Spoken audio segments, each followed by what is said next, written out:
Bonsoir à toutes et à tous. Bienvenue à cette nouvelle soirée de la Maison des Arts et de la Création. Une soirée très particulière, chère Nathalie. Bienvenue à Sciences Po. Merci. Et bienvenue à cette chaire des arts du vivant dont vous allez être la titulaire sur cette année. Voilà, vous succédez à Benjamin Millepied.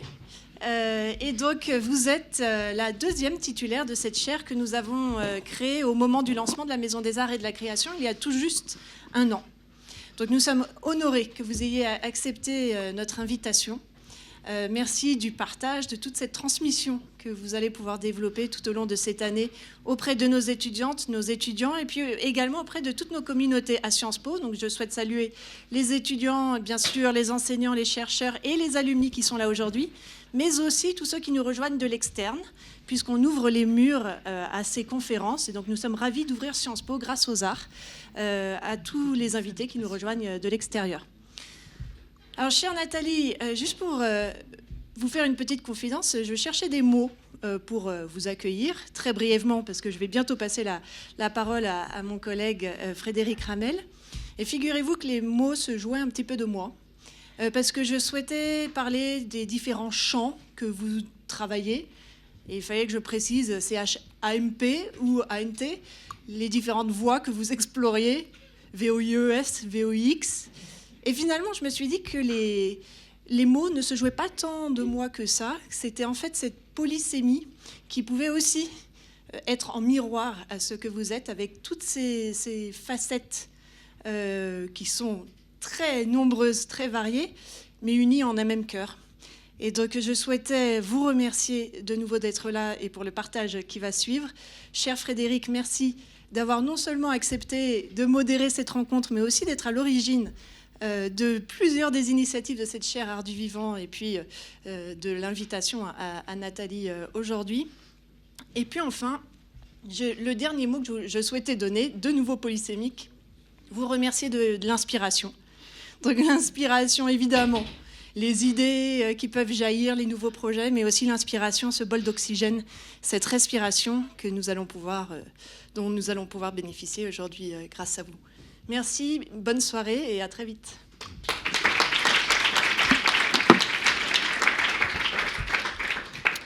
Bonsoir à toutes, bonsoir à tous. Bonsoir Nathalie Dessay. Nous avons ce soir une voix et je ne vais pas vous présenter Nathalie Dessay. Je pense que les personnes qui sont là ce soir vous connaissent, ou si elles ne vous connaissent pas, en préparant cette conférence inaugurale, et je pense que vous avez tout à fait raison, on va commencer par des écoutes. Écoutez votre voix. Et Nathalie Dessay a choisi de façon très objective ce qu'elle a considéré comme des moments importants dans sa carrière. Et donc on va, sans transition, écouter deux premiers extraits. Vous allez voir pourquoi. On va enchaîner les deux premiers extraits et on reviendra après sur ces deux versions.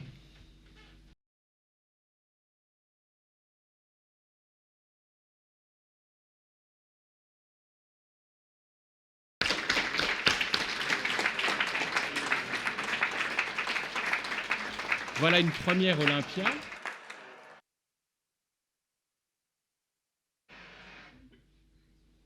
Pourquoi cette Olympia-là que vous avez... Donc, on peut peut-être, avant d'entendre la deuxième, pourquoi cette Olympia-là ? Parce qu'elle... en fait, c'est dans les contes d'Hoffmann. Normalement, Olympia, c'est une poupée. C'est un automate. C'est un robot, en fait, on pourrait dire. Une AI. Il y en a de plus en plus en ce moment. Voilà. Ouais. Et en fait, Hoffmann, à qui on a donné des lunettes magiques, croit que c'est une vraie fille et il tombe amoureux de cette vraie fille. Et en fait, il va s'avérer que c'est un piège. Bon, enfin bref. C'est compliqué, hein, les contes d'Hoffmann. Donc, Et là, dans cette mise en scène de Louis Herlaut, ce qui était beau, c'était que c'était pas du tout une poupée. C'était quelqu'un qui... par le regard amoureux d'Hoffmann, passe d'un état végétatif à un état vivant et alerte, et passe d'un fauteuil roulant à la vie dans toute sa dimension aussi physique. Et donc c'était un éveil à l'amour et de l'amour et par l'amour. Et c'était ça qui était très beau dans cette mise en scène. Du mécanique à l'organique, voilà, grâce au cœur. Voilà. On écoute la deuxième pour voir la différence, parce qu'on a une... Là, c'est plus... Alors la deuxième, c'est Jérôme Savary, c'est en 2000, c'est 7 ans plus tard, c'est au Corrégie d'Orange. Et là, c'est plus, j'allais dire, c'est plus classique, et en même temps avec l'espièglerie de Jérôme Savary.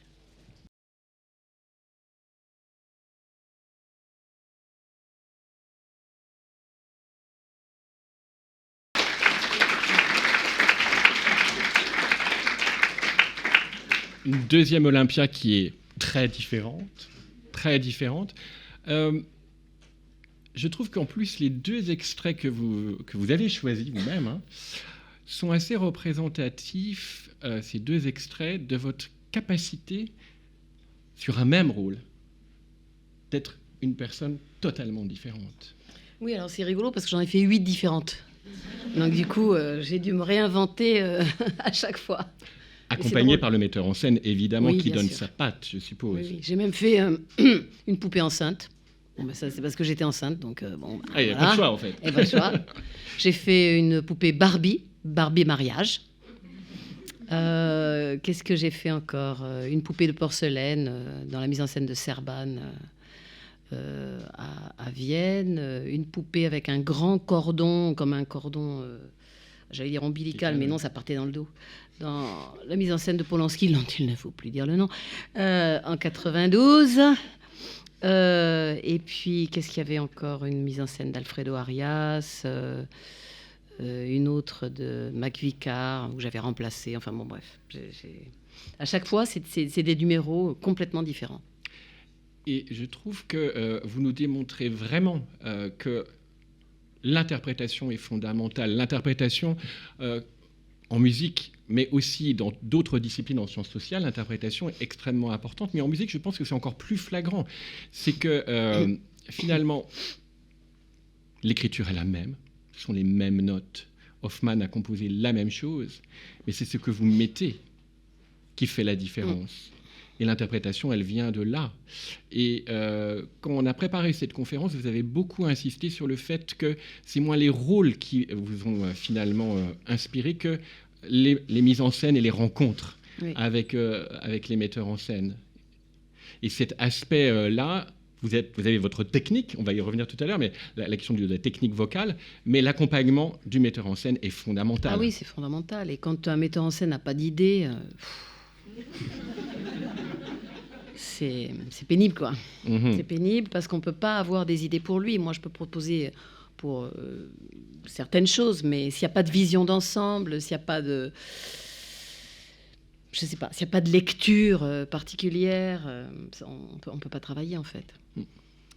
Et puis, s'il y a des lectures trop particulières, c'est pas bien non plus, parce qu'on n'est plus non plus dans ce qu'a voulu le compositeur. Donc, c'est compliqué de trouver le bon équilibre, en fait, de pourquoi on monte une œuvre aujourd'hui, qu'est-ce qu'on veut dire avec cette œuvre, qu'est-ce qu'on veut lui faire dire aussi, qu'elle ne dit pas forcément, mais peut-être qu'elle dit aussi. C'est pour ça que je ne fais pas de mise en scène, en fait. Le deuxième extrait que vous avez choisi, c'est un grand classique du répertoire de la colorature. C'est La Reine de la Nuit de Mozart, de la flûte enchantée. Comment une chanteuse lyrique aborde des pièces majeures du répertoire? Alors, finalement, Olympia, c'est aussi une pièce majeure, évidemment, du répertoire, mais comment, par exemple, sur La Reine de la Nuit que vous avez choisie, qu'on va écouter maintenant, comment ça se prépare, en fait, des œuvres comme cela? Non, mais La Reine de la Nuit, en l'occurrence, c'est vraiment... c'est un truc technique. Purement technique. Purement, non, parce que c'est jamais purement technique, mais c'est vraiment une espèce de sprint. Ouais. Voilà.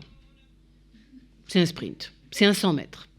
Donc on se prépare, comme j'imagine se prépare un sportif de haut niveau. Un sportif de haut niveau pour un 100 mètres. Alors on va écouter ce 100 mètres.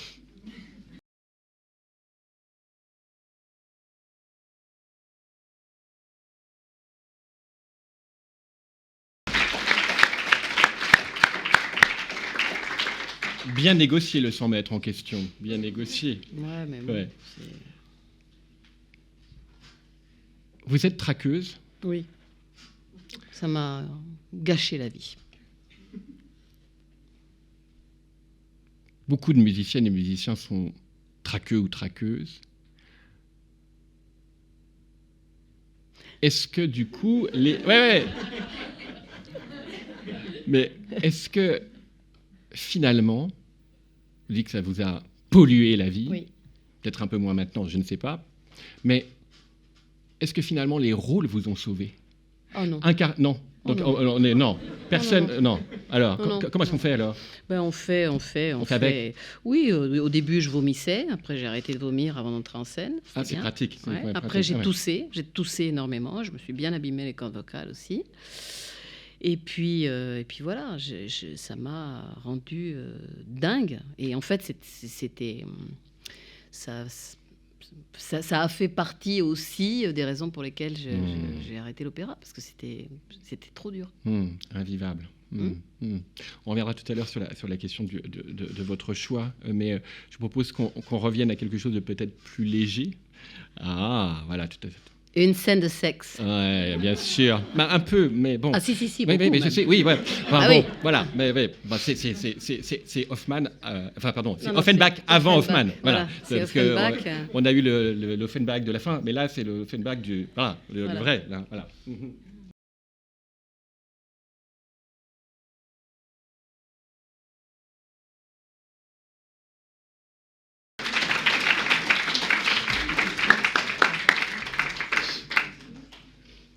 Et en plus, avec votre mari. Donc, que rêver de mieux? Pourquoi ne pas continuer? Et vous avez décidé, en effet, d'arrêter. Il y a la question du trac que vous avez évoquée. J'aimerais Pas qu'on... que ça. Ouais. Voilà, mais justement, j'aimerais qu'on revienne là-dessus. Votre choix que vous avez fait avec beaucoup d'élégance et beaucoup d'assurance de dire « j'arrête ». Vous avez eu tous les prix possibles et imaginables, toutes les reconnaissances possibles et imaginables. On ne va pas les citer, c'est trop long, vous les retrouverez sur le site. Et vous avez décidé d'arrêter. Pourquoi? Parce qu'à 48 ans, j'avais fait un peu le tour de tous les rôles que je pouvais faire à peu près, parce que le corps commençait à me lâcher aussi, que j'étais fatiguée, que j'avais pas envie de prendre par exemple 1 an pour retravailler, ce que j'ai fait grâce au confinement en fait. Mais sinon je l'aurais pas fait. Et parce que je voulais passer à autre chose et explorer des rôles de mon âge en fait. Parce qu'en fait, ce qu'il faut dire, c'est que à l'opéra, on est conditionné par notre voix. C'est-à-dire que c'est notre voix qui décide des rôles. On a des emplois. Et donc, comme moi, j'étais soprano léger, j'avais des emplois de jeune fille, jeune première, soubrette. Alors, une méchante, la reine de la nuit, mais le reste du temps, c'était souvent des jeunes filles, quoi. Donc, à 48 ans, je ne me voyais pas continuer à chanter Juliette jusqu'à la fin de ma vie. Voilà. Je crois que c'est très important pour les jeunes qui sont dans cette salle d'entendre ce que vous venez de dire, de ne pas avoir peur, d'aller explorer tous les champs possibles et imaginables qu'on sent en soi. Parce que vous êtes quelque part aussi, vous êtes une chanteuse et vous avez en effet été au sommet du chant lyrique, mais vous êtes aussi, ça c'est mon jugement personnel, vous en faites ce que vous voulez dans la salle aussi. Pour moi, vous êtes une femme de scène. Oui, je suis une actrice, oui. On peut le dire. Oui. Ok.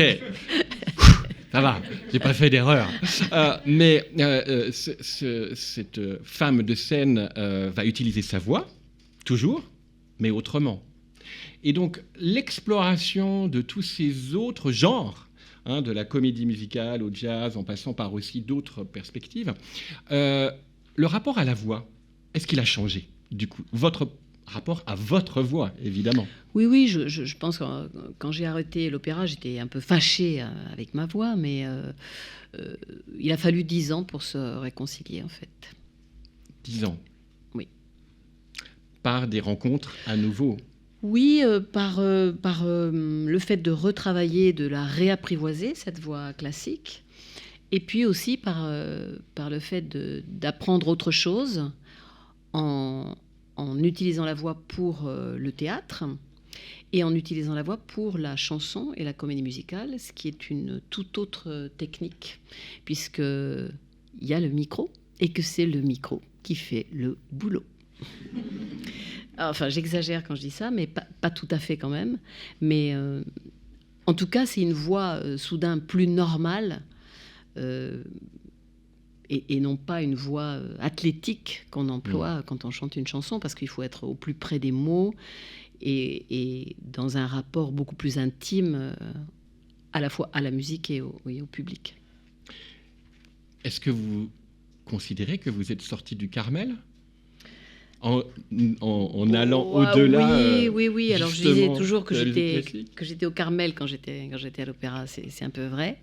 Enfin là, on s'en apercevait pas trop, mais ouais, sur la dernière séance, c'était un peu différent. Oui. Valérie. Non, mais dans le sens où c'est un sacerdoce, en fait. C'est vraiment un sacerdoce, c'est une façon de vivre. Il faut quasiment tout y sacrifier. J'ai quand même réussi à faire 2 enfants. Et vous avez bien résisté. m'en occuper tant bien que mal. Et ils ne m'en veulent même pas de n'avoir pas toujours été là quand ils étaient petits, puisqu'ils sont devenus musiciens eux aussi. J'ai réussi aussi jusqu'ici à préserver mon mariage. Et quand même, quand on fait ces métiers-là qui vous éloignent très souvent de chez vous, c'est compliqué. Donc, c'est miraculeux, déjà, ça. Et qu'est-ce que je voulais dire après ? Et donc, vous avez insisté sur le fait que c'est athlétique. Hein, c'est le terme. Oui, c'est athlétique. Et donc, on sort de l'athlétisme. Oui, c'est-à-dire, après, le théâtre, ça peut être aussi un sacerdoce. Hein. C'est-à-dire, c'est un travail de très longue haleine et beaucoup plus difficile, je trouve. En quoi ? Parce que justement, il ne s'agit pas d'accomplir un geste technique. Il s'agit c'est presque l'inverse, en fait. Autant à l'opéra, il faut être un guerrier, il faut avoir une armure, il faut aller à la guerre. Autant au théâtre, il faut tomber l'armure et ouvrir son corps et son cœur. Vous voulez dire que dans le chant lyrique, on a un masque et on est derrière ce masque, oui. Mais par contre, que dans les comédies musicales ou dans le chant que vous avez pratiqué ou dans le chant de variété, et encore plus au théâtre oui, c'est surtout l'authenticité qui va privilégier. C'est pas l'authenticité, mais c'est quelque chose d'autre de soi qu'on va donner. Et c'est quelque chose, je trouve, de plus profond. Sans artifice, ou en tout cas d'aller chercher quelque chose d'autre. C'est-à-dire qu'on se laisse traverser par les textes et on offre au public ce que nous fait le texte. Et donc c'est pour ça que c'est important de bien choisir les textes qu'on joue, parce que d'abord on va les étudier pendant longtemps, on va les répéter pendant longtemps, et si on a de la chance, on va les jouer pendant longtemps. Donc, en ce moment, par exemple, je joue un texte de Marine Diaye qui s'appelle « Un pas de chat sauvage », où je joue une narratrice qui n'arrive pas à écrire le roman qu'elle voudrait écrire sur une figure du 19e siècle,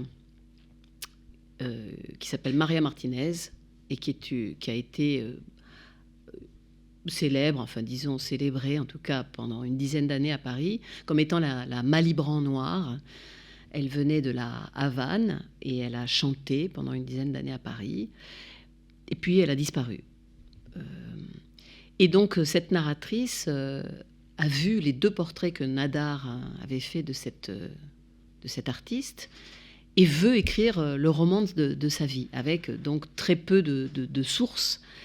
Et elle n'arrive pas à entrer dans ce processus de création. Eh bien, pour jouer cette narratrice, il a fallu que j'aille chercher en moi des choses que je n'avais jamais pu donner à l'opéra. Vous voulez dire que l'acte de création, en plus il y a une mise en abîme, puisque c'est elle-même dans ce personnage, quelqu'un qui cherche l'inspiration pour créer, le rapport à la création est différent entre le théâtre et la scène lyrique. Oui, parce qu'il y a une marge de manœuvre beaucoup plus grande au théâtre, vu qu'il n'y a pas la musique. Donc la liberté est encore plus importante. Oui, la liberté et le travail pour aller chercher en soi toute son expérience, toutes ses émotions, et puis les transmettre au public, et à la fois faire entendre aussi la langue de l'auteur. Alors c'est vrai qu'à l'opéra, on fait aussi entendre le style du compositeur, mais c'est beaucoup plus en surface, je dirais. Enfin, je ne sais pas comment expliquer. Et il n'y a plus l'appréhension de la tirade technique il peut y avoir... Si, il y a de l'appréhension, mais ce n'est pas la même. C'est pas la même. Elle est plus gérable pour vous et vous êtes un peu moins traqueuse. Plus gérable, et il s'agit de se laisser aller plus. À l'opéra, on ne peut pas se laisser aller. Et la colonne verre, elle doit être... Oui, on ne peut pas plonger dans quelque chose, on peut pas... Il n'y a pas de lâcher-prise à l'opéra. Ça n'existe pas. Alors que ce qu'on cherche au théâtre, c'est le lâcher-prise et le présent, être au présent. En musique, le rapport à l'écoute est fondamental pour la question technique, pour la question de la justesse. Vos passages par la comédie musicale ou par le chant avec Michel Legrand ou encore avec Nougaro à l'heure actuelle, et au théâtre, comment l'écoute ça se passe dans l'activité, dans la prestation et la performance?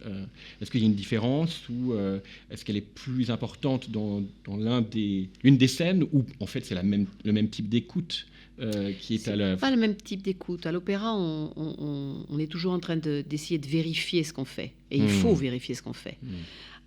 Au théâtre, justement, il vaut mieux pas être dans cette vérification et dans cette écoute de la musique qu'on est en train de produire.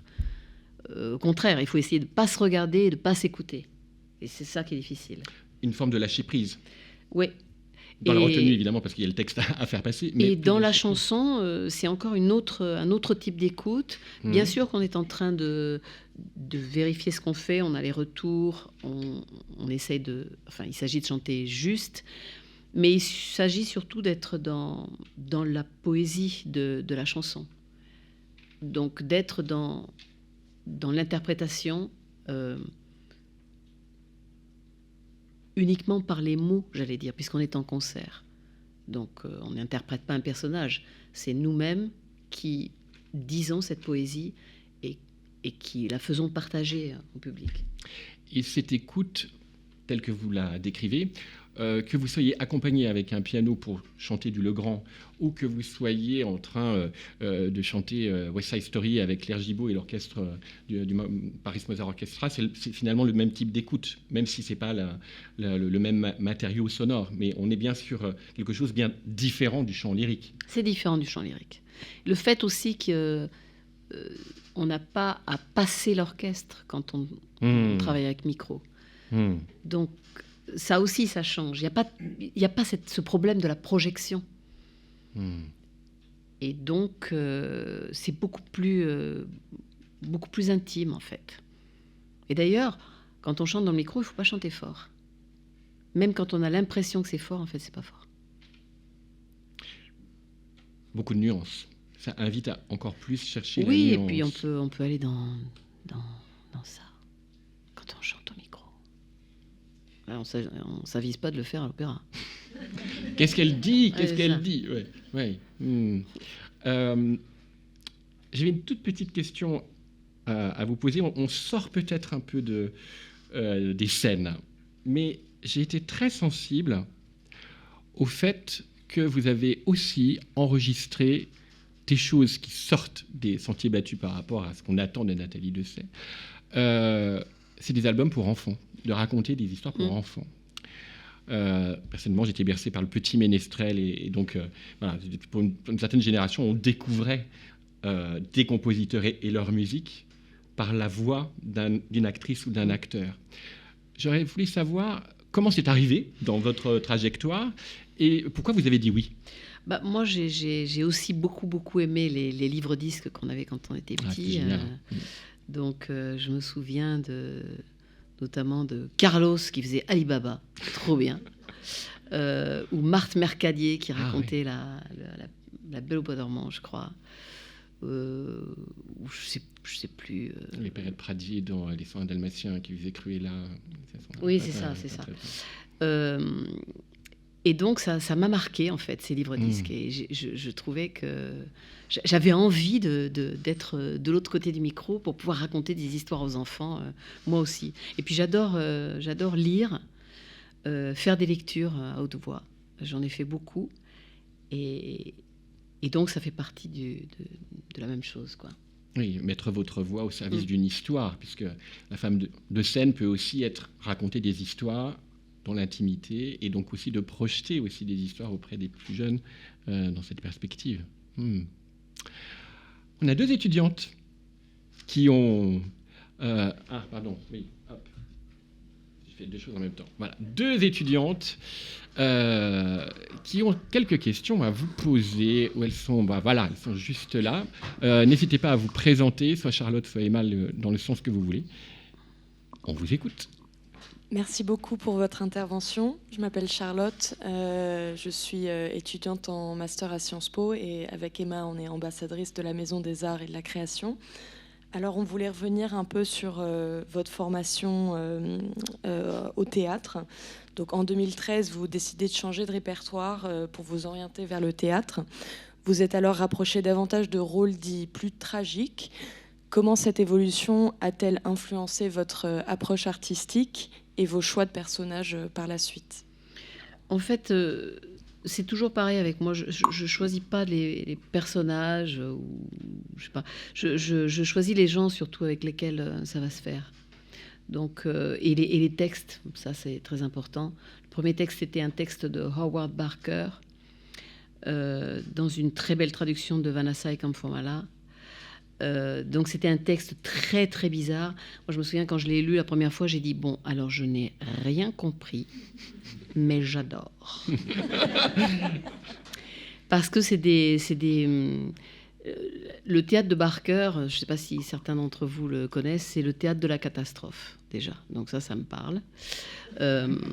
C'est-à-dire c'est toujours des personnages qui sont au bord du vide, au bord d'être assiégés, violés, torturés, tués.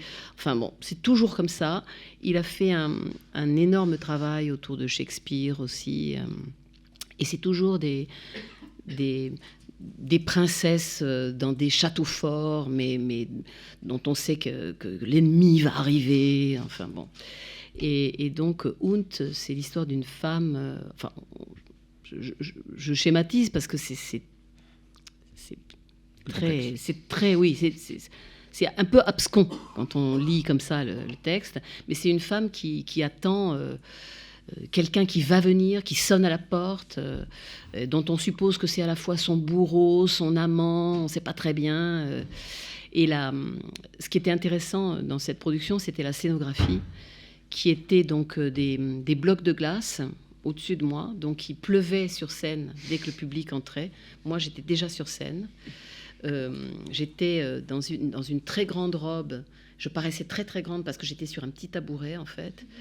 Et la glace donc fondait au fur et à mesure et tombait de manière aléatoire chaque soir comme une menace supplémentaire. Et c'était vraiment très beau et très, très impressionnant. Donc il y avait à la fois ce texte étrange avec des phrases qui finissaient pas, qui parlaient à la fois de judaïté, de massacre et de paysages insensés. Et donc c'était comme une longue déploration poétique sur une femme qui va vers sa mort probablement. Donc ça m'a beaucoup intéressée. Et c'était dans une mise en scène de Jacques Vincey. Et c'était un spectacle magnifique. Ensuite, il y a eu... C'était pas ça la question, d'ailleurs. Hein. C'était pas ça. La question, c'était quoi?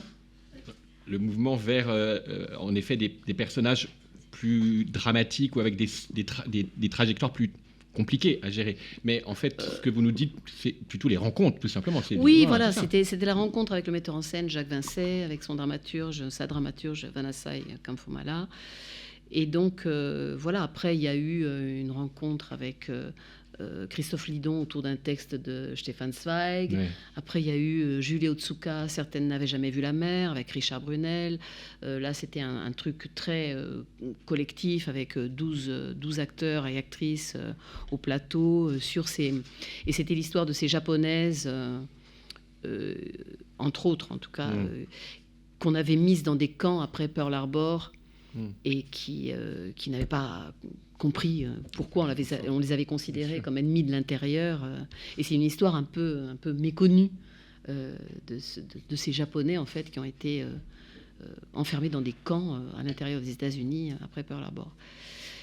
Voilà, et puis après, bon, il y a eu l'année dernière une comédie de Goldoni avec Laurent Pelli. Laurent Pelli, le metteur en scène de Orphée et Eurydice, que j'ai retrouvé donc pour quelque chose de complètement différent.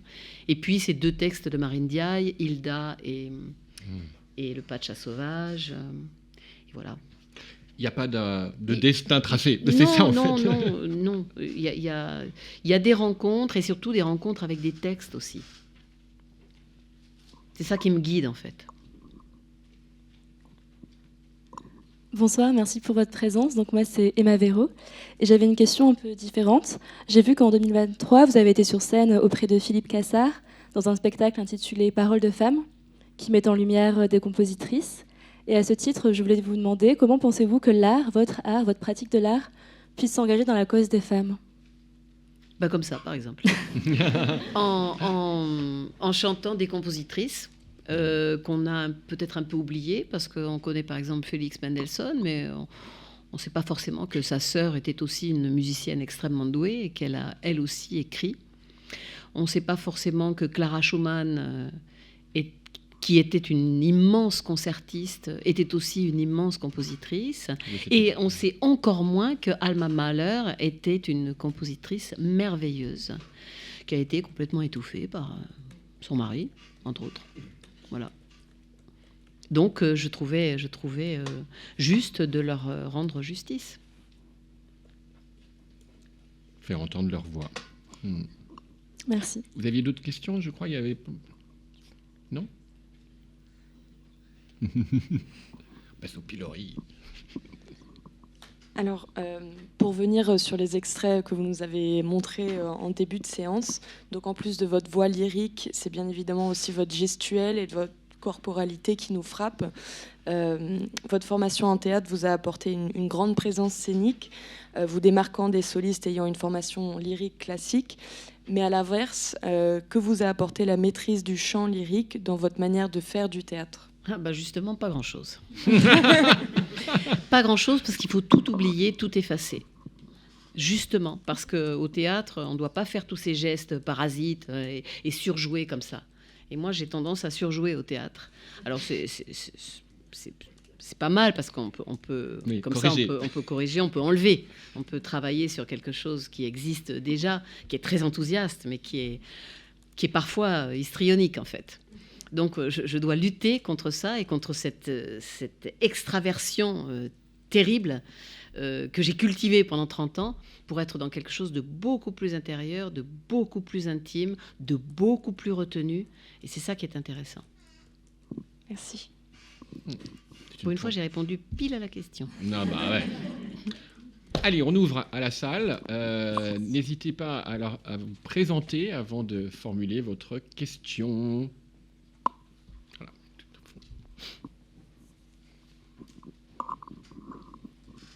Oui, bonsoir, merci beaucoup. Romain Forestier, donc alumni de Sciences Po.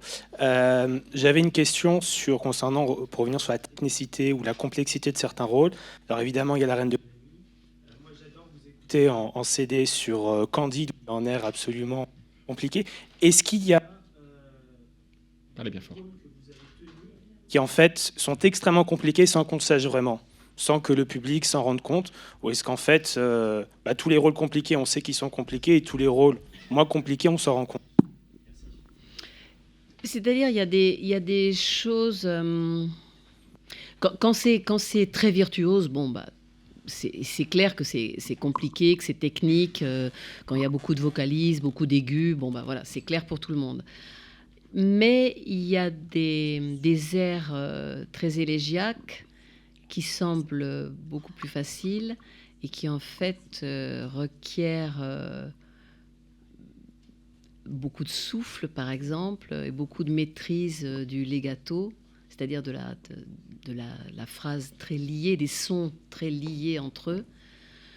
Je pense par exemple à... dans Handel, il y a des airs lents qui sont difficiles parce qu'ils ont l'air de rien comme ça, mais pour le coup, c'est difficile à chanter parce que c'est difficile à maîtriser ces longues phrases très étales ou ces sons très étirés, par exemple. Voilà. Donc effectivement, là, ça paraît pas compliqué, mais ça l'est. Et en plus, il faut respirer. Donc, Oh non. Non. En plein milieu d'un legato. Bonsoir, merci beaucoup. Je m'appelle Élise, je suis étudiante en première année de bachelor à Sciences Po. Et je m'interrogeais sur votre rapport à la langue, puisque j'imagine que l'opéra et le lied ont dû vous amener à chanter beaucoup plus en allemand et en italien. Est-ce que quand vous passez au théâtre et que donc vous retournez à votre langue, j'imagine, maternelle, ça change votre rapport à la langue? Et si oui, est-ce que vous faisiez déjà cette distinction quand vous chantiez en français, du Gounod, du Berlioz? Ah mais c'est évident. C'est évident que moi j'adore chanter en français parce que c'est ma langue et que donc chaque mot revêt un imaginaire de toute une vie quand c'est ma langue. Ce qui n'est pas le cas dans les autres langues, même si je les parle. Je parlais très bien allemand, j'ai beaucoup étudié l'italien, mais pour moi, ça ne veut rien dire. Enfin, je veux dire, l'imaginaire est beaucoup plus petit, même si je sais exactement ce que je raconte. Je ne suis pas sensible, par exemple, comme un ou une Allemande va l'être à la poésie d'Hofmannsthal, par exemple. Ou de Goethe, même si j'aime beaucoup Goethe. Mais j'aime beaucoup Goethe de l'extérieur. Alors que quand je chante un très beau poème de Verlaine ou de Mallarmé, là, soudain, je suis dans mon élément. Et c'est pour ça qu'au théâtre, j'aime tellement le théâtre, parce que je suis enfin dans ma langue et dans mon univers.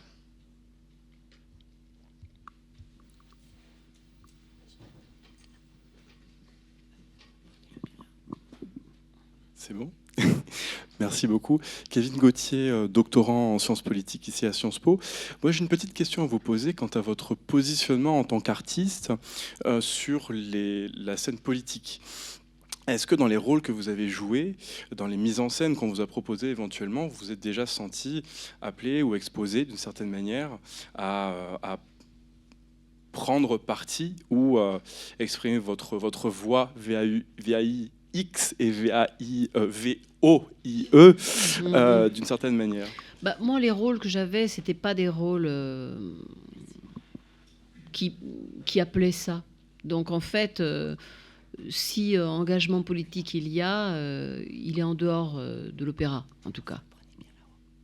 Mais après, j'ai pu aller chanter pour des causes, si c'est ça que vous voulez parler.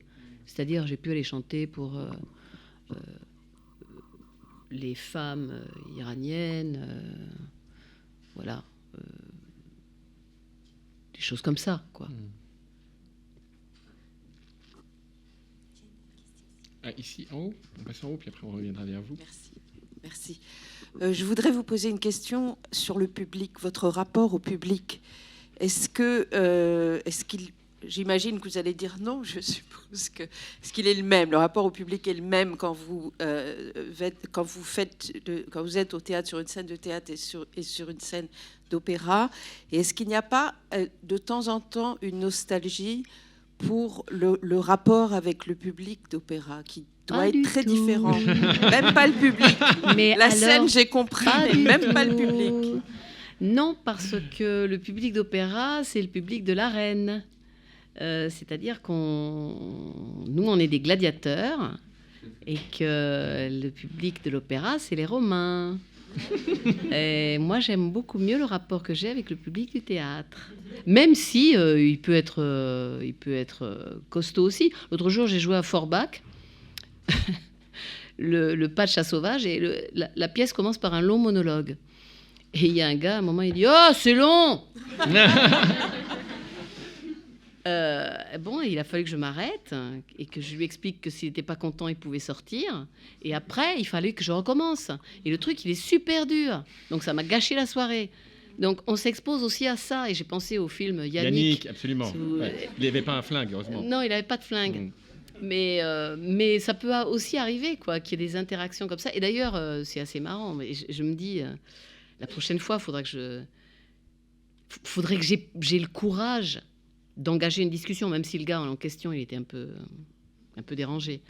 Mais ça serait drôle de commencer à sortir du rôle, puis d'avoir une discussion sur ce que c'est que le quatrième mur, ce que c'est que le respect de l'artiste sur la scène, et tout, quoi. Vous pourriez juste une seconde expliquer un petit peu plus. Vous avez dit l'opéra, on est les gladiateurs et le public, c'est la reine. L'opéra, on est là pour être parfait. Le public, il attend qu'on soit parfait. Le public d'opéra, c'est ça. Je dis pas qu'il vient voir l'artiste se planter, parce que ça, c'est pas vrai. Ça serait paranoïaque de dire ça. Mais des fois, bon. Mais il vient parce qu'il veut la perfection. Et s'il n'a pas la perfection, là, il peut être d'une cruauté incroyable. Parce qu'il a payé pour la perfection. Le public de théâtre, il s'en fout de la perfection. On n'est pas là pour ça. Il vient pour éprouver quelque chose, ou pour réfléchir, ou pour une espèce de catharsis. Moi, je dirais que souvent, le théâtre, ça s'adresse plus à l'intellect, et l'opéra, ça s'adresse plus au pulsionnel. Merci beaucoup. Oui, bon, alors, ça dépend quel théâtre, évidemment, mais le théâtre que je fais. Bonjour, je m'appelle Manon, donc je suis étudiante en master à Sciences Po. Et du coup, j'ai vu que dans votre carrière, vous avez fait du baroque et du lyrique. Et du coup, quel style vous avez préféré et comment vous avez appréhendé aussi la transition entre les deux styles qui sont quand même très différents? Oui, alors c'est vrai que ça s'apprend. Moi, j'ai fait assez peu de baroque. J'ai fait un peu de Rameau, j'ai adoré. Et si c'était à refaire, j'en ferais davantage. Et puis, beaucoup de Handel, un peu de Bach aussi. J'ai adoré la musique baroque. Et d'ailleurs, j'ai le même plaisir aujourd'hui quand je chante de la musique, un peu de jazz par exemple, parce qu'il y a ce côté improvisation, ce côté plus libre. En baroque, très peu de choses sont notées, donc c'est laissé à l'appréciation du chanteur. Et ça, je trouve ça super. Mais il a fallu apprendre. Et effectivement, j'ai appris auprès de notamment Emmanuel Haïm, qui m'a, je dirais, formée au baroque italien et au baroque français. Est-ce que ça veut dire, en répondant à cette question, que dans le lyrique, on est vraiment dans la performance, le 19e, tout le répertoire, voilà. Le baroque, on revient à ce que vous disiez tout à l'heure, sur le théâtre, sur l'ornementation, oui. La créativité est plus importante. Il y a plus de créativité, oui. Il y a plus de créativité. Puis comme il y a des récitatifs, moi j'adore les récitatifs, parce que c'est là que tout se passe. Donc quand les récitatifs sont bien faits, c'est merveilleux. C'est-à-dire que quand c'est bien fait, on ne peut pas s'ennuyer. Et voilà. Et puis j'aime aussi le fait que, par exemple, dans Handel, il y a une partie A, une partie B et puis une partie A' où on reprend le thème et qu'on ornemente. Ouais. Et la façon dont on ornemente, c'est aussi une signature. Donc ça, c'est marrant. C'est comme les cadences. Quand on invente des cadences dans l'opéra du 19e siècle, on invente sa propre cadence. Bonsoir, je m'appelle Marine, je suis enseignante à Sciences Po et j'avais une question. Est-ce que vous avez eu un jour un déclic sur le fait de vouloir faire de la musique votre vie? Et est-ce que vous avez, comment avez-vous compris qu'un jour vous aviez une voix hors norme, que vous pouviez travailler, que vous pouviez... Eh bien, je faisais du théâtre entre 18 et 20 ans, je voulais devenir comédienne. Et dans une pièce de théâtre et un workshop d'étudiants, en fait, je devais jouer le rôle d'une marquise qui chantait, qui se piquait de chanter. Donc j'avais choisi l'air de Pamina. Et c'est là que tout le monde m'a dit « Oh, mais c'est vachement joli, tu devrais faire du chant. » Et c'est là que j'ai conclu que j'étais donc un peu plus douée en chant qu'en théâtre. Et que donc le plus court chemin pour moi pour aller sur scène, ça serait probablement en chantant. Mais moi, ce que je voulais, c'était pas un but pour moi de chanter. C'était vraiment un moyen pour faire du théâtre. Donc c'est Pamina, en fait. Ouais. Ouais. Merci, Pamina. Bonsoir, je m'appelle Ruth Harold, je suis la mère d'une étudiante à Sciences Po qui m'a gentiment dit que vous allez être ici ce soir, mais qui a cours et ne peut pas être avec moi. Vous lui ferez un rapport. Ouais, c'est ça, circonstancié. Je voulais savoir si vous pouvez nous dire un mot sur le travail technique qu'il a fallu faire pour justement faire cette transition entre le chant lyrique et chanter avec micro, chanter plus de variétés de chansons françaises. Oui, alors je suis toujours en transition. Je prends des cours de chant pour la comédie musicale, justement, parce que ce qui est très différent, c'est déjà qu'on chante quasiment 2 octaves plus bas. Enfin, pour moi, en tout cas, parce qu'il y avait une voix très, très aiguë. Et qu'on mélange les registres aussi très différemment. On met beaucoup plus de voix de poitrine. Et c'est difficile quand on a passé son temps à ouvrir la gorge et à passer en voix de tête. Donc, je suis toujours en train d'apprendre ça. Mais ça prend bonne tournure, quand même. Oui. Ouais, mais c'est difficile parce que vraiment, pendant 30 ans, oui, les réflexes sont tels que c'est très, très compliqué de ne pas aller à ce qui, pour moi, est la facilité. Et de revenir à quelque chose de presque plus naturel, en fait. Le chant, de toute façon, c'est un travail sur soi. C'est une découverte de soi, quelque part. Mais là, tout votre itinéraire, quels que soient les registres, même si vous êtes en effet plus à l'aise dans le théâtre, qui est aussi une recherche sur soi, de toute façon, c'est la constante, c'est le fil rouge, a priori. Oui. C'était quoi la question? Non, c'est juste pour rebondir sur ce que vous dites. Ah oui, d'accord. Pour dire que, voilà, je suis d'accord avec vous. Oui, d'accord. Allez. Bonjour. Je suis étudiante à Sciences Po en master aussi. Est-ce que vous pourriez nous parler de moments de joie que vous avez eu à l'opéra? Enfin, je sais pas, peut-être qu'il y en a pas. Si, mais sur 30 ans, je me dis, vous avez quand même... Oui, vous avez raison. Peut-être rester... Vous avez raison, parce qu'il faut les pointer. Merci beaucoup. Mais c'est toujours un peu mêlé à l'angoisse, malgré tout. Je suis désolée. La joie, pour moi, c'était après. Une fois que c'était fini. C'était comme quand on a gravi l'Everest. J'imagine qu'on est content une fois qu'on est redescendu. Mais que pendant qu'on le fait, on a quand même à la fois la joie de le faire et l'angoisse de ne pas y arriver. Alors, bon, après, il y a eu les moments de reconnaissance. Par exemple, quand on est très applaudi à la fin d'un spectacle, quand on vous récompense avec des victoires de la musique, il y a un titre que j'aime beaucoup, qui est le titre de Kammersängerin à Vienne, qui est un titre honorifique. Je suis la première française à l'avoir obtenu. Et j'ai également obtenu un Laurence Olivier Award à Londres. Voilà. Ça, c'est des moments de joie.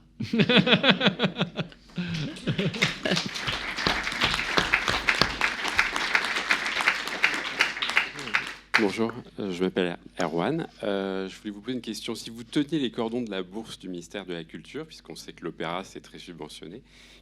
Non, l'Opéra de Paris est très subventionné, voilà. Pas les autres. Qu'est-ce que vous souhaiteriez? Comment si vous aviez carte blanche, comment vous réorienteriez les choses? Qu'est-ce que vous aimeriez encourager pour modifier l'opéra dans un sens où il correspondrait mieux aux attentes de la société ou aux attentes des artistes? Oui, alors c'est une question complexe, évidemment, mais moi, j'encouragerais la création beaucoup plus. Je ferai beaucoup plus d'opéra de maintenant. Parce que c'est bien qu'on ait du répertoire, mais au bout d'un temps, je trouve que ça devient muséal. Et c'est aussi une raison qui a fait que j'ai quitté l'opéra. Alors, non pas que je suis fan moi-même d'opéra contemporain, au sens où j'en ai pas fait, parce que précisément, comme je trouve qu'il n'y a pas assez de création, elle est souvent extrêmement ardue, complexe et déconnectée du public aussi. Mais j'encouragerais la création, j'allais dire, tonale.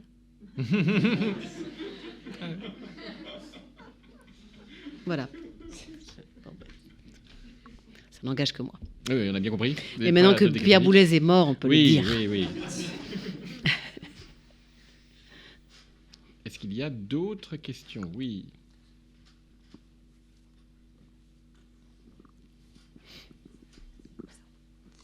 Bonjour, je m'appelle Clémentine, je suis étudiante en master à Sciences Po. Vous nous avez parlé des rôles à l'opéra et des textes de théâtre. Est-ce qu'il y a des rôles de comédie musicale dans lesquels vous vous projetez aujourd'hui que vous aimeriez interpréter Alors moi, mon rêve, c'est d'interpréter Hello Dolly. Voilà, mais en attendant, l'année prochaine, j'ai 2 projets. Il y a Gypsy de Julie Stein et Stephen Sondheim et Sweeney Todd de Sondheim. Donc ça me fait très plaisir parce que je suis fan de Sondheim et Julie Stein aussi d'ailleurs. Donc ces 2 rôles magnifiques pour Gypsy un semi-stage par Laurent Pelli et pour Sweeney Todd une production de Barikowski à l'Opéra du Rhin. Bonsoir, merci pour votre présence. Je m'appelle Mathilde, je suis étudiante en 2e année de master à Sciences Po. Vous avez évoqué, quand vous avez montré les 2 extraits au tout début de cette conférence, l'importance de l'interprétation quand on joue un même rôle. Et un peu plus tard, vous nous avez parlé aussi du carcan dans lequel la musique à l'opéra peut un peu enfermer l'acteur et le chanteur. Donc, ma question, c'était quelle est la place donnée au chanteur à l'opéra pour justement interpréter ces rôles différents, ou est-ce que l'artiste est juste un intermédiaire entre le metteur en scène et la musique? Je dirais ça, oui. Je dirais qu'il est un intermédiaire. Effectivement, c'est quand même le metteur en scène qui impulse le truc. Vous ne pouvez pas arriver en disant « Ah, moi j'ai envie de faire ça ». Ça n'existe pas. On doit s'inscrire dans la vision du metteur en scène. Donc après, dans cette vision-là, on peut proposer des choses, mais on doit respecter son plan. Et dans le théâtre? Et dans le théâtre, il y a beaucoup plus de... Enfin, quand c'est une création, je trouve, enfin, jusqu'ici, en tout cas, j'avais l'impression que c'était beaucoup plus collégial aussi que... Il y a certes une vision d'ensemble, probablement, mais on peut tellement proposer davantage au théâtre, parce que c'est plus collectif, la création. La recherche se fait aussi grâce à l'acteur et à l'actrice. Oui. Et puis on peut essayer au théâtre. On peut essayer plein de choses qu'on retiendra pas forcément au final, alors qu'à l'opéra, on n'a pas le temps. Oui, les répétitions font qu'il faut ça tourne et il faut monter et puis il y a une contrainte financière. Et d'ailleurs, le metteur en scène arrive avec quelque chose normalement de très serré, très organisé dès le départ. Marie? Merci. Donc rebonsoir. Merci encore de votre présence. Je suis Marie Mawad, la doyenne de l'école de journalisme. Je voulais savoir, quand vous chantez par vous-même, pour vous-même, vous chantez quoi? Je chante pas. Non, je ne chante pour moi que pour travailler. Je chante quasiment jamais. Je ne suis pas, comme dit mon mari, je ne suis pas un hummer. Lui, il l'est. Lui, il chante sans arrêt. Ma fille aussi, elle chante sans arrêt pour elle-même. Moi, non. Merci. Bien. Ah, et une ultime question. Oui, allez-y. Ouais, la dernière.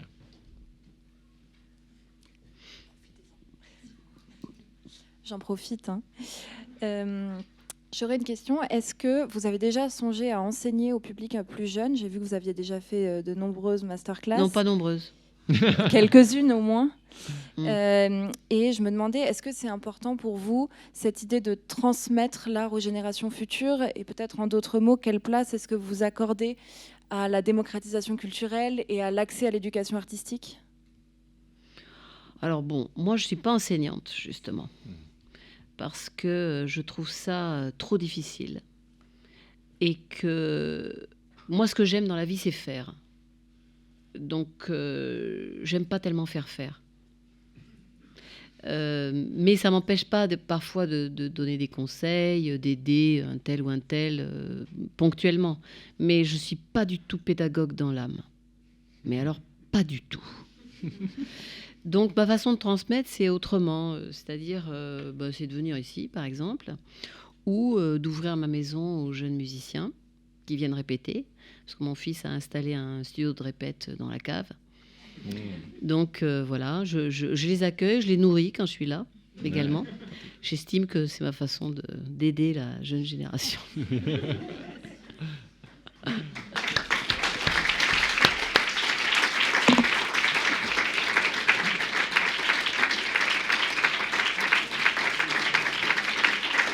C'est fini ? Déjà ? Ben ouais. Alors, Nathalie Dessay, on arrive au terme. Ben oui, elle me dit c'est fini, mais c'est terminé. Un immense merci pour l'énergie que vous dégagez. C'est fondamental dans le monde d'aujourd'hui. D'avoir partagé votre trajectoire. Et surtout, vous allez revenir.